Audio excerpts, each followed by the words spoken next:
அவங்களை எப்படி வாதிப்பாராம் அவரு? அவர்கள் காலூன்றி நிற்கையிலும் அவர்களுடைய சதை அழிந்து போகும்.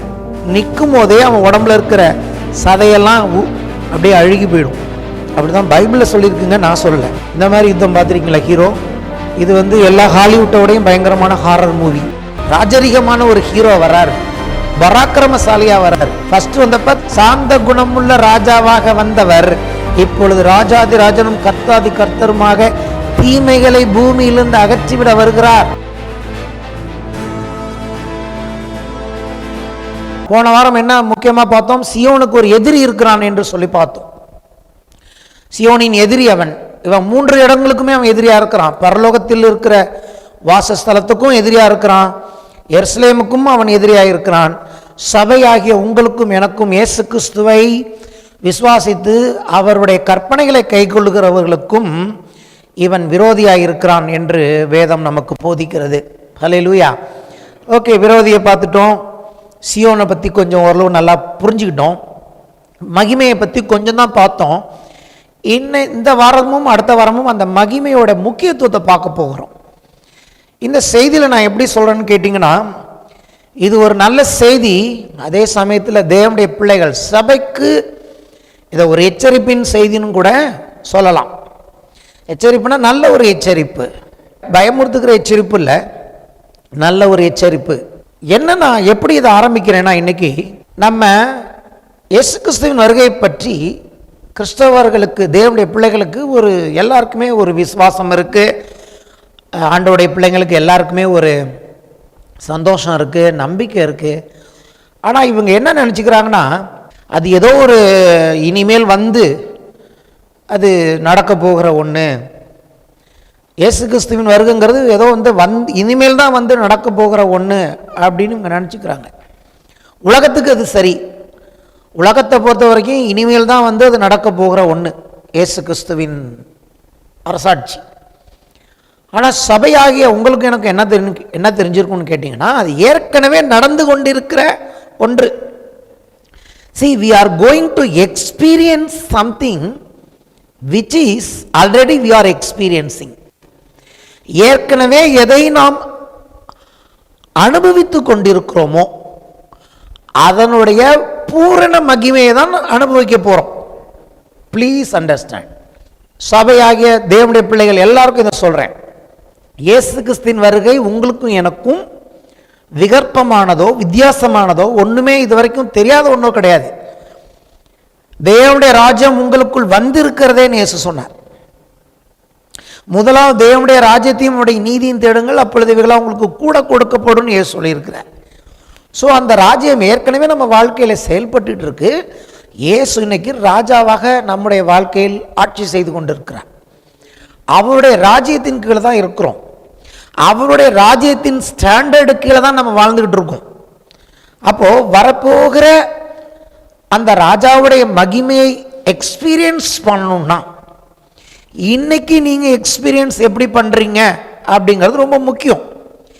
இன்னைக்கு நீங்க அந்த ராஜாவோட மகிமையை ஒழுங்கா எக்ஸ்பீரியன்ஸ் பண்ணலைன்னா நீங்க வரப்போகிற மகிமையில நீங்க அதை எக்ஸ்பீரியன்ஸ் பண்ண முடியாது. இதுக்கு நான் இன்னைக்கு கொஞ்சமா ஒரு அவுட்லைன் மாதிரி சொல்லிட்டு போறேன். 10 கன்னிகைகளை பத்தி ஒரு உவமை இயேசு சொல்றார்.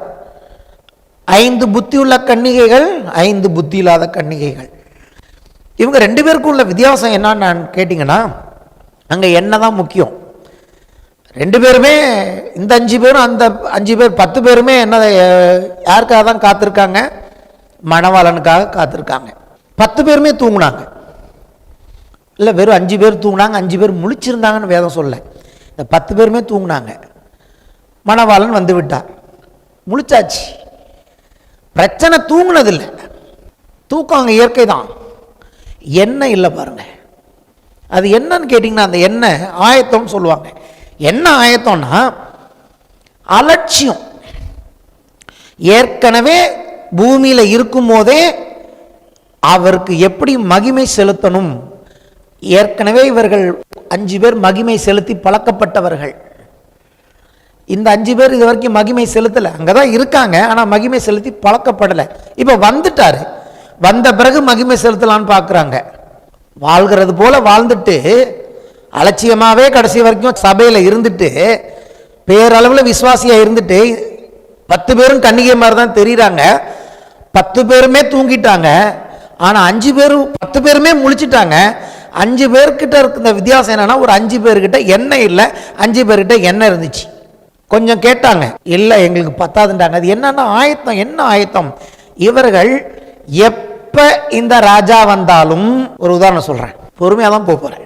இன்னைக்கு உங்கள் வீட்டுக்கோ எங்கள் வீட்டுக்கோ சிஎம் வராரு, இல்லை பிஎம்ஏ வராருன்னு வச்சுங்க, வராருன்னு சொல்லிட்டார், வரப்போறாருன்னு வச்சிங்க. நம்ம வீட்டுக்கு, எங்கள் வீட்டுக்கு பிஎம் வரேன்னு எனக்கு சொல்லிட்டாரு. ஏதோ ஒரு குழுக்கள் சீட்டில் போட்டு தமிழ்நாட்டில் சென்னையில் இருக்கிற இந்த ஒரு குறிப்பிட்ட நபர் வீட்டுக்கு பிஎம் வருவதற்கு விரும்புகிறார் அப்படின்னு எனக்கு சொல்லிட்டாங்கன்னு வச்சுங்க. பிஎம் வந்த பிறகு தான் நான் எல்லாம் அவருக்கு செய்வேனா? என்ன பண்ணுவேன்? ஐயோ, வர்ற ஒரு பெரியவர், எவ்வளோ பெரிய மனுஷன் வராரு, எவ்வளோ மரியாதைக்கும் கணத்துக்கும் உரியவர் வராரு, என்னால் என்னென்னலாம் பண்ண முடியுமோ, என்னென்னலாம் மிக சிறந்த முறையில் செய்ய முடியுமோ, வந்த பிறகு அவருக்கு மகிமை செலுத்தணும்னா, ஏற்கனவே நான் அவருக்கு மகிமை செலுத்த ஆயத்தமாயிட்டேன், அவருக்கு எல்லாத்தையும் ப்ரிப்பரேஷன் பண்ணி வச்சுருக்கேன். அவர் வந்தால் எந்த சோஃபாவில் உட்காரணும், அவர் என்ன குடிப்பார், அவருக்கு என்ன பிடிக்கும், எவ்வளோ நேரம் தங்க போகிறாரு, எல்லா ஷெட்யூல் எல்லாம் போட்டு எவ்வளோ ஒரு அலர்ட்டாக இருப்பேன். அதுதான் மகிமை செலுத்துறது. மகிமைங்கிறது வந்த பிறகு செலுத்துறது இல்லை. ஏற்கனவே ஆயத்தமாக இருந்தேன்னா வந்தோடனே எனக்கு ஒன்றும் டென்ஷன் இல்லை, ஏன்னா எல்லாம் ரெடி பண்ணி வச்சுட்டேனே, வாங்க அப்படின்னு கூப்பிட மட்டும்தான் நான் ரெடியாக இருக்கேன். மற்றபடி எல்லாம் அப்போ வந்த பிறகு ஐயோ வந்துட்டார், அதை போடி எடு, இதை ஓடி. பாஸ்டர் வந்தால் வீட்டில் போயிட்டு எல்லாத்தையும் பரபரப்பாக ஓடி போய் ஒழிச்சு வைப்பாங்களா? அந்த மாதிரி இல்லை. ஆயத்தங்கிறது என்னங்கிறத இன்றைக்கி நீங்கள் புரிஞ்சுங்க. அந்த எண்ணெயோட கதையை சொல்லிகிட்டு இருக்கேன் இதை பார்க்குற எல்லா தேவ பிள்ளைகளுக்கும்.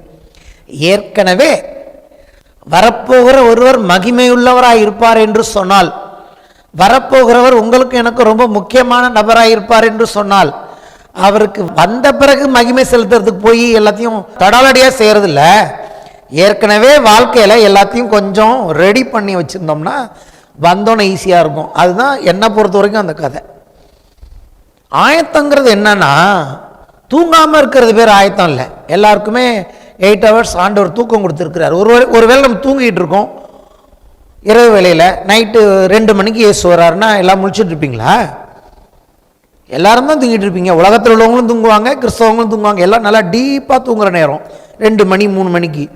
ஒரு 2:30க்கு இயேசு வந்துட்டாருன்னா என்ன பண்ணுவீங்க? விழித்திருந்து ஜெபம் பண்ணுங்கள். அதுக்கும் இதுக்கும் சம்மந்தமே கிடையாது. அது வேற இது வேற. எத்தனை நாளைக்கு நீங்கள் விழிச்சிருப்பீங்க? எஸ், நைட்டு 2:30க்கு வந்துட்டார், 3:30க்கு வந்துட்டார். சிலருக்கு 9 மணிக்கு தான் பொழுதே விடியும். என்ன பண்ண முடியும்? அதுக்காக விட்டுட்டு போயிடுவாரா? அது இல்லை. விழித்திருப்பது, ஆயத்தமாக இருப்பது, என்னையோடு இருப்பது என்னன்னா, ஏற்கனவே நம்ம வாழ்க்கையில் அவருக்கு மகிமை செலுத்த கற்றுக்கொண்டு இருக்க வேண்டும். So that I am saying, இன்னைக்கு நீங்கள் எதை எக்ஸ்பீரியன்ஸ் பண்ணிட்டு இருக்கீங்களோ அவர் வந்த பிறகு நீங்கள் எக்ஸ்பீரியன்ஸ் பண்ண போகிறீங்க. இதுதான் இந்த நல்ல செய்தியின் ஒரு பக்கத்தில் இருக்கிற எச்சரிப்பு. ஸோ இன்றைக்கே தேவனுடைய பிள்ளைகள் என்ன பண்ணுங்க, எப்படி நான் இயேசுவுக்கு மகிமை செலுத்த வேண்டும் என்பதை கற்றுக்கொள்ளுங்கள். அது வேற ஒன்றும் இல்லை. You should acknowledge everything you are receiving from God. நமக்கு எல்லாமே அவரிடத்திலிருந்து தான் வருகிறது. அவர் தான் நம்மை போஷிக்கிறார். அவர் தான் நம்மளுடைய எல்லா ப்ரொவிஷனையும் சந்திக்கிறவராக இருக்கிறார். அப்படிங்கிற ஒரு நாலேஜ் நமக்கு வேண்டும் என்று ஆண்டவர் விரும்புகிறார். ஆமேன். சரி, இப்போ நம்ம வேற ஒரு பகுதிக்கு போக போகிறோம். ரொம்ப ஒரு நல்ல பகுதிக்கு போக போகிறோம். அதுக்கு முன்னாடி போன வாரத்தில் சொன்ன ஒரு காரியத்தை சொல்ல விரும்புகிறேன். ஒரு வெறுமை இன்னொரு வெறுமை என்ன பண்ண முடியாது? சரி செய்ய முடியாது. ஹல்லேலூயா. ஒரு வெறுமை இந்த உலகத்தில் இருக்கிற இன்னொரு எம்டினஸை சரி செய்ய முடியாது. இயேசுதான் இந்த உலகத்தில் இருக்கிற எல்லா எம்டினஸ் வெறுமையும் சரி செய்ய போகிற ஒருவராக வரப்போகிறார். எப்படி வரப்போகிறார் அப்படின்னு இன்னைக்கு பார்த்தீங்கன்னா, ராஜா ராஜான்னு மட்டும் நம்ம சொல்கிறோம். நம்ம கண்ணை கொஞ்சம் ராஜாலேருந்து எடுத்து வெறும் ராஜா மட்டும் இல்லை, அவர் ஒரு hero. A heroic king is coming. ராஜானா ஒரு ஹீரோ வரப்போகிறார். ஏன்னா அந்த நற்செய்தி உலகத்துக்கு புரியணும்னா வெறும் ராஜான்னு சொன்னால் புரியாது. ஏன்னா இன்னைக்கு நம்ம ராஜாவின் நாட்களில் இல்லை. ராஜாவோட சேர்த்து என்ன செய்யணும்? ஹீரோ என்று சொல்ல வேண்டும். அப்படி ஒரு மொழிபெயர்ப்பு இருக்குது. சரி, நம்ம ஏசாயா 42ஆம் அதிகாரம் எடுத்துக்கொள்ளுங்கள். ஏசாயா 42ஆம் அதிகாரம் ரொம்ப இன்ட்ரெஸ்டிங்காக இருக்கும். இது ஏசாயா 42 8ஆம் வசனம். நான் கர்த்தர், இது என் நாமம், என் மகிமையை வேறொருவனுக்கும் என் துதியை விக்கிரகங்களுக்கும் கொடேன். 12ஆம் வசனம். கர்த்தருக்கு மகிமையை செலுத்தி அவர் துதியை தீவுகளில் அறிவிப்பார்களாக. கர்த்தர் பராக்கிரமசாலியை போல புறப்பட்டு யுத்த வீரனை போல வைராக்கியம் உண்டு. ஒரு வார்த்தையும் கவனிக்கணும். முழங்கி கர்ஜித்து தம்முடைய சத்துருக்களை மேற்கொள்வார். நான் கர்த்தர், இது என் நாமம். அதாவது நம்முடைய தேவன் ஒரு ராஜா. அவருடைய மகிமையை யாருக்கும் கொடுக்க மாட்டார். ஏன்னா அது அவருக்கே உரியது. அவரால் அவரை ஏன் கொடுக்க மாட்டார்னா, அவரை போல யாரும் இப்படி செய்ய முடியாது. எப்படி செய்வாராம்? இயேசுவை பற்றிய வசனம், பராக்கிரமசாலி, ஒரு hero. Yahweh goes out to battle like a hero and stirs up his passion and zeal like a mighty warrior. Yes, his God's shout is a mighty battle cry. He will triumph heroically over all his foes. TPT translation அப்படியே சொல்லுது. அவர் ஒரு hero. அவர் எப்படிலாம் வரார்னா, பராக்கிரமசாலியை போல புறப்பட்டு யுத்த வீரனை போல் வைராக்கியம் உண்டு, முழங்கி கர்ஜித்து. கொஞ்சம் நான் பிரசங்கம் இங்கேருந்து பண்ணும்போது இங்கே பின்னாடி ஒரு ஸ்க்ரீன் போட்டு நீங்கள் விசுவாச கண்களாக அந்த படத்தை பார்க்கணும். ஒரு ஹீரோவை பார்க்கணும், இயேசு ஒரு கிங் போல பார்க்கணும்.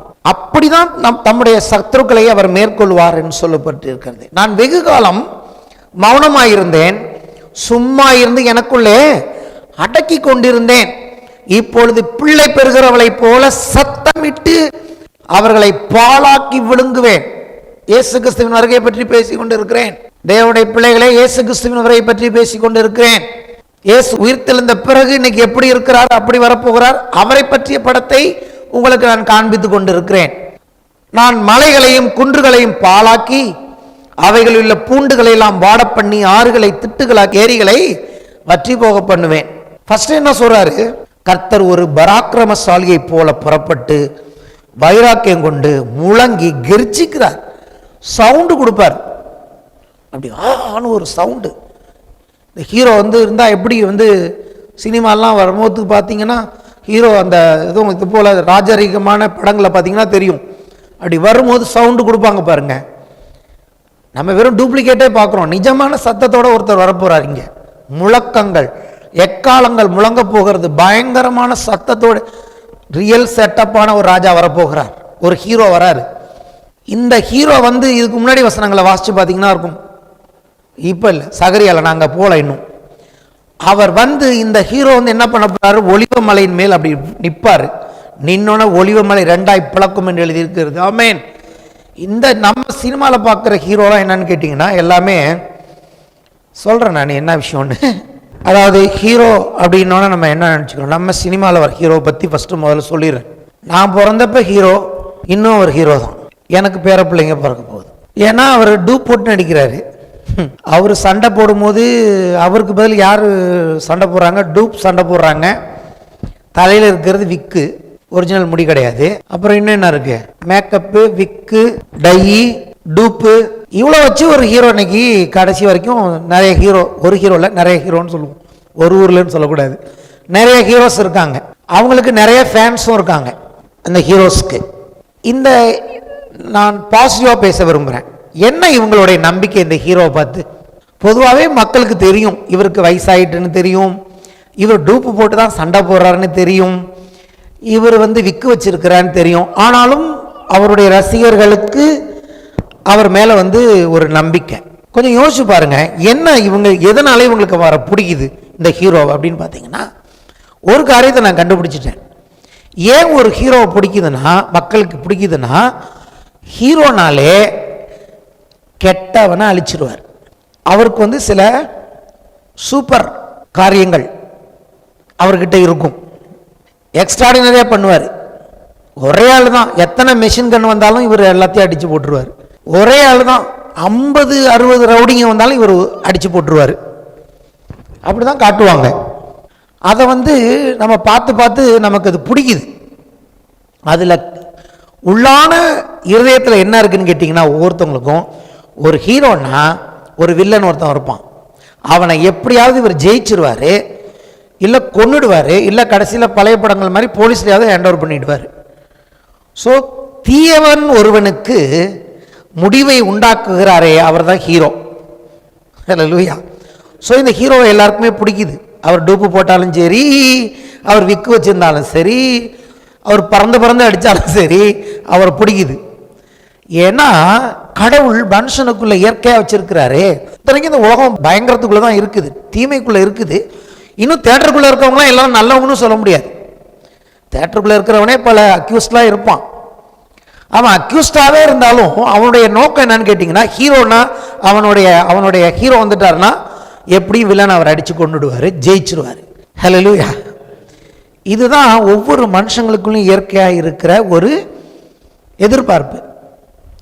ஆனால் இங்கே ஒருத்தர் வரப்போகிறாரு, இவர் தான் நம்ம ஹீரோ. இவருக்கு ஃபேன்ஸ் உலகம் ஃபுல்லாக இருக்கிறாங்க. வெளிப்படுத்துகிற விசேஷத்தில் பார்த்தீங்கன்னா கவுண்ட் பண்ண முடியாதுன்னு இருக்கு, அவ்வளோ ஃபேன்ஸ் இவருக்கு இருக்காங்க. ஏன்னா நம்ம ஹீரோவுக்கு 33 வயசு தான், உயிர்த்தெழுந்து மகிமையுள்ள சரீரத்தோடு போயிருக்காரு. திருப்பி வரும்போது அதே 33 வயசு தான் வருவார். ஏஜ் ஆகிருக்காது அவருக்கு. அவருக்கு டூப்பு தேவை கிடையாது, அவருக்கு விக்கு தேவை கிடையாது.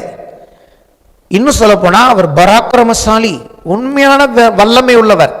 அவர் கால்கள் 2 வெண்கல பாதங்களை போல இருக்கிறதாம், வெண்கலம் தாள் நிறைந்தது போல இருக்கு. அவருடைய முகம் சூரியனை போல இருக்கிறது. அவர் தலை தங்கமயமாய் இருக்கிறது. அவர் கண்கள் அக்னி ஜுவாலை போல இருக்கிறது. இப்படி ஒரு ஹீரோ. இந்த ஹீரோ உண்மையிலே மலை மேலே நிற்கும் போது அங்கே ஒரு டூப்ளிகேட் மலை இல்லை, பொழந்து போகிற மாதிரி இல்லை. இப்போ இன்னைக்கு 3D அனிமேஷன்லாம் இதெல்லாம் கிடையாது. நிஜமாகவே ஒளிவ மலை 2ஆய் பிளக்கும். ஹல்லேலூயா. எதுக்கு இதெல்லாம் சொன்னோன்னா, நீங்களும் நானும் எப்படிப்பட்டவரை ஃபாலோ பண்ணுறோம், எந்த ஹீரோவுக்காய் காத்திருக்கோங்கிறத நம்ம புரிஞ்சுக்கணும். ஆமென். ஏசு வரும்போது, அதாவது சிலர் கிறிஸ்தவங்க சினிமாவே பார்க்க மாட்டாங்க, நல்லது, அவங்க ஒன்றும் மிஸ் பண்ண போகிறதில்ல. உலகத்தில் உள்ளவங்களாம் பார்த்த டூப்பான ஹீரோ சினிமா மட்டும் பார்த்த இந்த உலகத்தில் அவங்க நிஜ ஹீரோவை பார்க்க போகிறாங்க. ஆமென். அவங்க அதுக்காக சினிமாலாம் மிஸ் பண்ணிட்டாங்கன்னு கவலை. நான் சொல்கிறேன் பாருங்கள், ஒரே ஒரு விஷயம். இயேசுவை நீங்கள் விசுவாசிக்கிறீங்க, இயேசுவை நீங்கள் நம்புறீங்கன்னா இந்த உலகத்தில் ஏதாவது மிஸ் பண்ணிட்டீங்கன்னு நினைக்காதீங்க. நல்ல ஒரு உங்களுக்கு ரகசியத்தை சொல்லி கொடுக்குறேன். யாராவது உங்கள் காதில் நீ இயேசுவை ஏற்றுக்கிட்டதுனால நீ எல்லாத்தையுமே இந்த உலகத்தில் இழந்து போயிட்ட, நீ ஒன்றுமே என்ஜாய் பண்ணல அப்படின்னு சொன்னாங்கன்னா அதுதான் மிகப்பெரிய பொய். அதை சொல்லுகிறவன் பெயர் பிசாசு. அவன் டைரக்டாக வராமல் இருக்கலாம், யார் வழியாவது சொல்லுவான், போச்சு எல்லாம் போய்டும் உனக்குன்னு. அப்படிப்பட்ட பொய் தான் எனக்கும் சொன்னான். ஏன்னா நான் போன சர்ச் அப்படி, போனீன்னா உனக்கு ஒன்றுமே கிடையாது, நீ எல்லாவற்றையும் இழந்து விட வேணும்னு. நான் சொல்லுகிறேன், எல்லாவற்றையும் இயேசுவே சொல்லியிருக்கிறாரு, என் நிமித்தமாக எதையாவது நீ இழந்துட்டேன்னு சொன்னீன்னா இந்த வாழ்க்கையிலையும் கொடுப்பேன், மறுமையில் 100 கொடுப்பேன்னு. நான் என்ன நினைக்கிறேன்னா, இந்த வாழ்க்கையில் கொடுக்காட்டியும் பரவாயில்ல, வரும்போது 100 மடங்கு கொடுக்க போகிறேன். அதில் ஒன்று தான் இந்த சினிமா. நிறைய பேருக்கு சினிமா பார்க்க பிடிக்கும், ஏன் போக மாட்டாங்கன்னா சர்ச்சில் திட்டுவாங்க. நான் சொல்கிறேன், நீங்கள் பயப்படாதீங்க. எல்லா சினிமாவிலையும் பெரிய சினிமா ஒன்று வருது. ஹல்லேலூயா. இயேசுக்கு வரும் பொழுது ஒரு ஹீரோ வரப்போகிறார். அவர் எப்படி வருவார்? இந்த வசனத்தான் இப்படி படம் பார்க்கணும். பைபிள் எப்போதும் படம் பார்க்க கற்றுக்கணும், அப்போ தான் இன்ட்ரெஸ்டிங்காக இருக்கும். ஹல்லேலூயா. என்னை பொறுத்த வரைக்கும் கிறிஸ்தவ வாழ்க்கைங்கிறது என்ஜாய் பண்ணுற வாழ்க்கை. இயேசுவின் நாமத்தில் ஆமென். அதுக்கெல்லாம் வசனங்கள் இருக்குது, நான் அப்புறம் காட்டுறேன், நேரம் இருக்குது இன்னும் நிறைய நமக்கு வாழ்க்கையில். ஹல்லேலூயா. அவரோட இயேசுவோட இருக்க போகிற நாட்கள் எப்போதுமே ஜாலியாக தான் இருக்கும், சந்தோஷமாக தான் இருக்கும். எப்படி ஒரு பராக்கிரமசாலியை போல் புறப்பட்டு யுத்த வீரனை போல் வைராக்கியம் உண்டு முழங்கி கர்ஜித்து. பார்க்குறீங்களா? ஹீரோஸ் வரும்போது ஒரு சவுண்டு, அப்படியே யானையை நிறுத்துறாங்களாம், அப்படியே தேர நிறுத்துறாங்க. யானை நிற்கிது, அப்படியே போய் இவர் கையை வச்சோன்னே யானையே நின்றுது. எல்லாம் போய் ஆனால் இவர் வருவார் பாரு, அவர் தான் அதுக்கெல்லாம் பயங்கரமான தம்முடைய சத்துருக்களை மேற்கொள்வார். இப்போ என்ன பண்ணிட்டு இருக்காருங்க உங்க இயேசு? இயேசு வருவார்னு சொல்லி இப்போ என்ன சொல்றாங்க? நான் வெகு காலம் மௌனமாயிருந்தேன். 2000 வருஷமா மௌனமா இருக்கிறார்.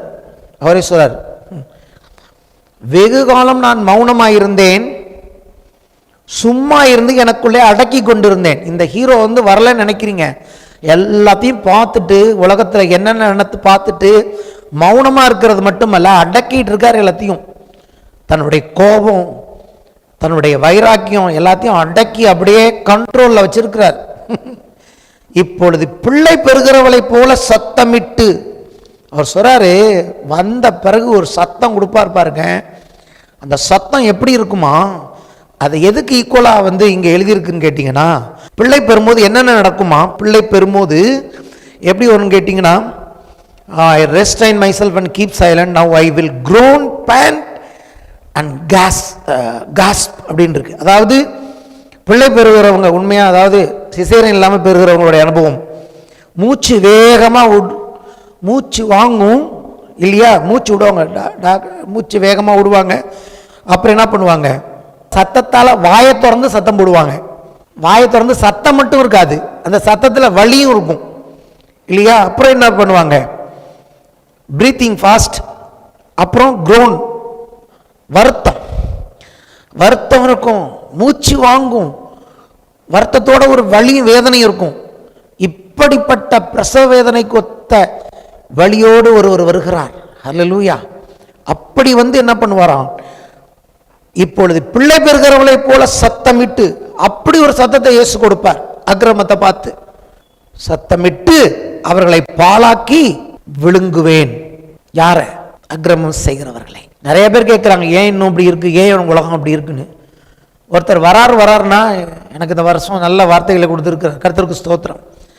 சொல்றார், நான் அமைதியாக இருக்கேன்ப்பா, எல்லாத்தையும் பார்த்துட்டு அமைதியாக மட்டும் இல்லை, எல்லாத்தையும் அடக்கிட்டு இருக்கேன்.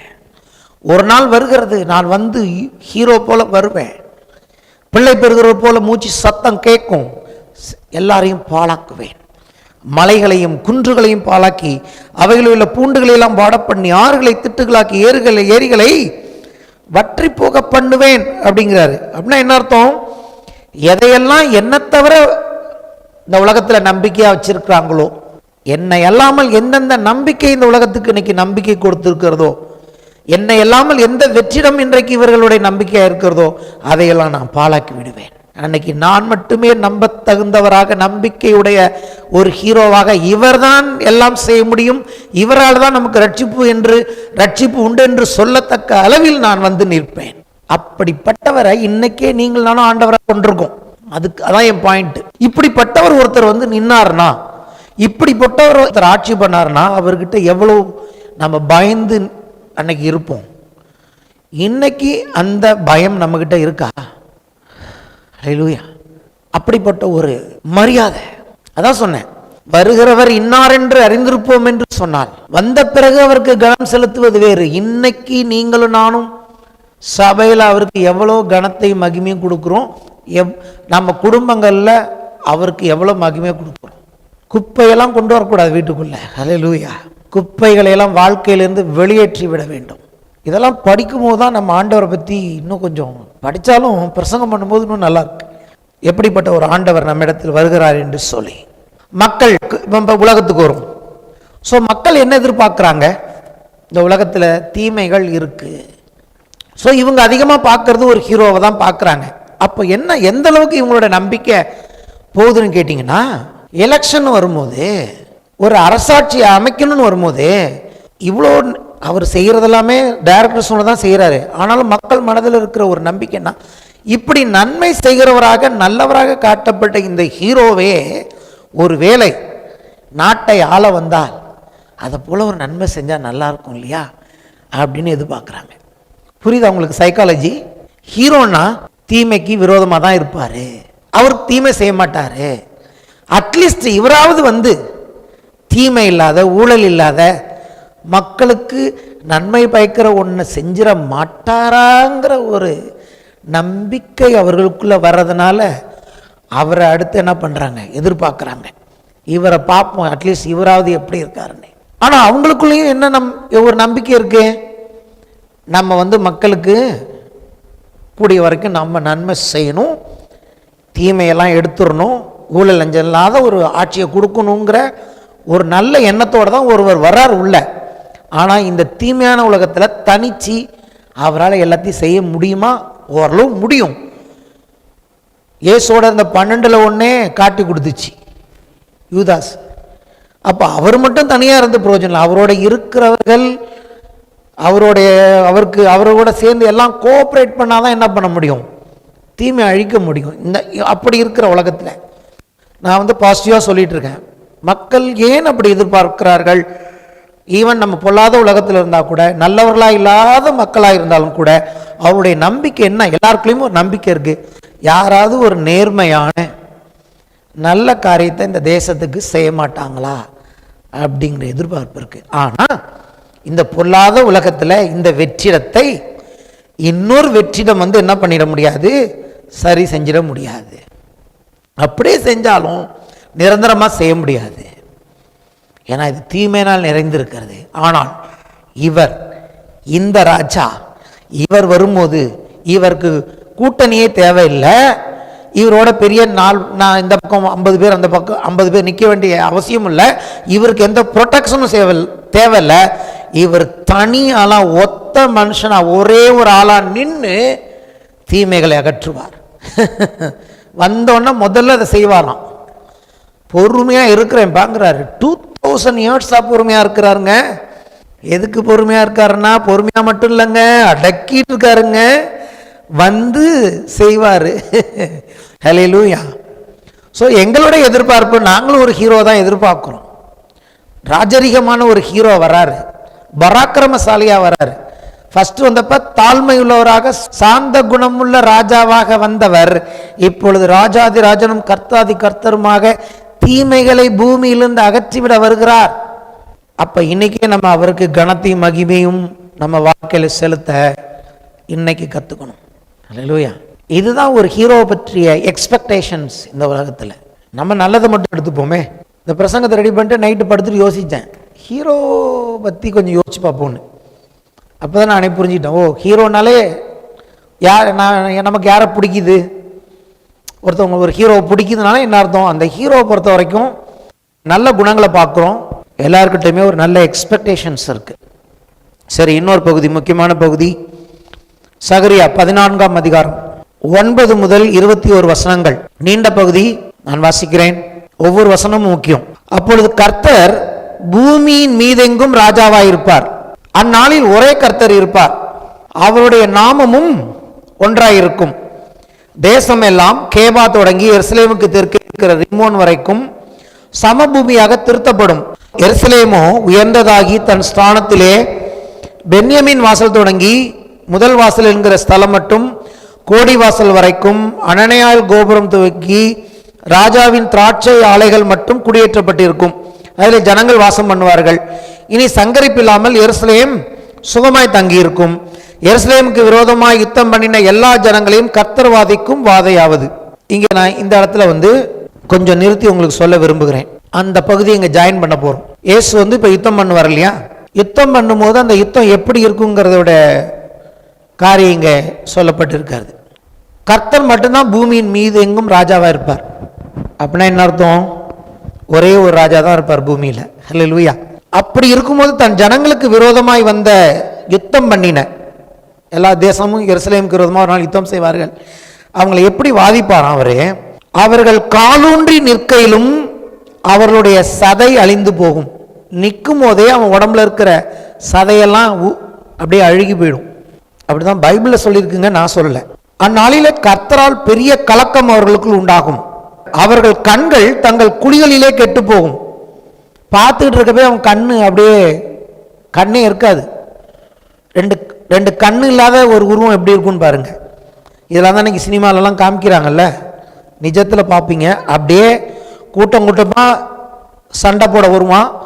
நிற்கும் போதே அவன் கண்ணுலேருந்து கண்ணு இருக்காது, குழி மட்டும் இருக்கும், சதை அப்படியே அழுகி விழுந்துரும் மாம்சம்.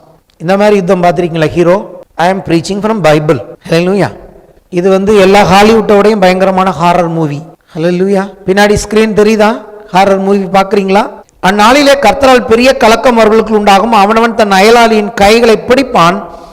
அவனுடைய கை அவனவன் அயலானுக்கு கைக்கு விரோதமாக எழும்பும். இங்கே நான் முக்கியமாக சொல்ல வர்றது என்னன்னு கேட்டிங்கன்னா, 2 விஷயங்கள் இன்னைக்கு மேலாக சொல்லி முடிச்சிடறேன், அப்புறம் டீப்பாக பார்க்கலாம். ஒன்று, எருசலேமில் இயேசு ராஜாவாக ஆட்சி செய்யும் போது உங்களுக்கும் எனக்கு ஒரு இதுவரைக்கும் இருந்த விஷயம் என்னன்னு கேட்டிங்கன்னா, ஒரு ராஜா போல அவர் ஆட்சி செய்வார். அது மட்டும்தான் உங்களுக்கு எனக்கும் தெரியும். அதை தாண்டி என்ன நடக்கும்னு கேட்டிங்கன்னா, இயேசுவுக்கு ஆராதனை செய்யப்படும். ஹல்லேலூயா.